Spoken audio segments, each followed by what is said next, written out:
বিসমিল্লাহির রহমানির রহিম। ফায়জা রান্নাঘরে আপনাদেরকে স্বাগতম। আজকে ফায়জা রান্নাঘরে আমি একটা সবজির পাক নিয়েছি। সবজি তো আমরা সবাই পছন্দ করি। এখানে আমি 6-7টা আইটেমের সবজি দিছি। লাউ দিছি, মিষ্টি কুমড়া দিছি, আলু দিছি, চিচিঙ্গা দিছি, পটল দিছি, বটবটি দিছি। এগুলা সব আইটেম একখানে দিয়া, এই যে দেখেন আমি এই যে গরম পানি দিয়া নুন দিয়ে একটু সিদ্ধ করে নিতেছি। বলে ভাই, এই যে সবজিটা খাইতে খাইতে খাইতে খাইতে বিভিন্নভাবে খাইতে খাইতে আমাদের অরুচি এসে গেছে। আমাদের এখন আর সবজির প্রতি তেমন একটা ভালো লাগে না, ময় মশলা দিয়া মাইকে ফেলায়। এই জন্য সাধারণভাবে সাদা সিধাভাবে এই সবজিটা এইভাবে পাকান। আমি শুধু গোলমরিচ দিমু, হালকা অল্প একটু আপনার হলুদের গুঁড়া দিমু, এটা দেখার সৌন্দর্যের জন্য, কোনো কালারের জন্যও না, কোনো কিছুর জন্যও না। এই যে দেখেন আমি পেঁয়াজটা দিয়া ওইখানে আমার ওইটা সুন্দর করে সিদ্ধ হয়ে গেছে। আমি পানি ঝরাইয়া অলরেডি একটা পাতিলে রাইখা দিছি। এই যে দেখেন, এই যে সবজিটা আমি এখন দিয়ে দিলাম। এখন আমার এটা আগেই হয়ে গেছে, মানে 50-60% হয়ে গেছে। 60-70% হয়ে গেছে। এখন আমি এখানে একটু 10-15 মিনিট নাড়াচাড়া দিলেই ইনশাল্লাহ পুরোপুরি 100% হয়ে দেব।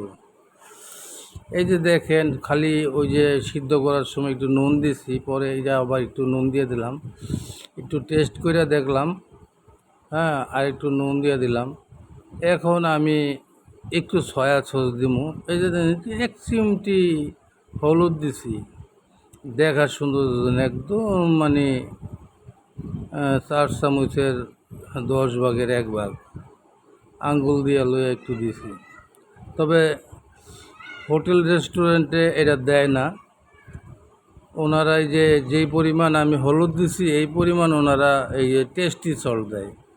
তবে টেস্টি সল্ট মানব দেহের জন্য কি ভালো না খারাপ আমার জানা নাই। রেস্টুরেন্টে যারা খান তারা এইভাবে ঘরে বানায় একবার ট্রাই করে দেখতে পারেন, খুব স্বাদ হয়, খুব মজা হয় খাইতে। আমি কিছু কাঁচামরিচ দিব ফ্লেভারের জন্য। এই যে দেখেন, এই কাঁচামরিচটা আবার আমি নামানোর আগে আগে ওটায় ফেলামো।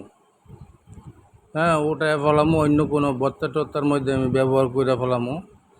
এই যে দেখেন, এখন আমি গোলমরিচটা দিব একটু পরে, একটু লাড়াচাড়া দিয়ে একটু মিলাই নিই। এখানে আমি শুধু একটু পেঁয়াজ দিছি, আর কিছুই দিই। মরিচ দিছি তাও আপনার গোটা গোটা, আনামানা। আমার পাকটা প্রায় হয়ে গেছে, এই জন্য ভাই যে গোলমরিচ দিয়ে দিলাম। আপনাদের কাছে দোয়া করি, দোয়া চাই, মাফ করি, মাফ চাই, দুনিয়া ক্ষণস্থায়ী আখেরাত চিরস্থায়ী। এই জন্যে ভাই ফায়জা রান্নাঘরের চ্যানেলটা সাবস্ক্রাইব করেন, ফেসবুক পেজে গেলে ফলো দিয়েন, লাইক দিয়েন, ফায়জা রান্নাঘরের সাথে থাকেন প্লিজ। আপনারা যদি আমার চ্যানেলটারে আপনার শেয়ার দেন, সাবস্ক্রাইব করেন, পরবর্তী ভিডিও বানাইতে আমার আগ্রহ হয়, আমি মোটিভেট হই। এই জন্য আপনারা দয়া করে আমার চ্যানেলটা সাবস্ক্রাইব করেন। এই যে দেখেন আমি ধন্যবাদটা দিছি, এখন আমি নামায় ফেলামো। আপনারা নামানোর পর এটার লোকটা কেমন আছে একবার দেখেন, একবার দেখেন। আপনার কোনো ময় মশলা নাই, একটু গরম মশলার গোলমরিচের গুঁড়াটা দিছি, তাও এটা ভাজা, ভাজা গোলমরিচের গুঁড়াটা দিছি। খাইতে সেই লেভেলের মজা লাগে, আপনারা কল্পনাও করতে পারবেন না। একবার বানায় খান, একদম 6 মাসের বাচ্চার থেকে বৃদ্ধ বয়স্ক সবাই খাইতে পারবো। এটার মধ্যে কোনো জাল নাই। এটা খাইতে স্বাস্থ্যকর এবং স্বাস্থ্যের জন্য খুব উপকার। এই জন্য আমরা বেশি বেশি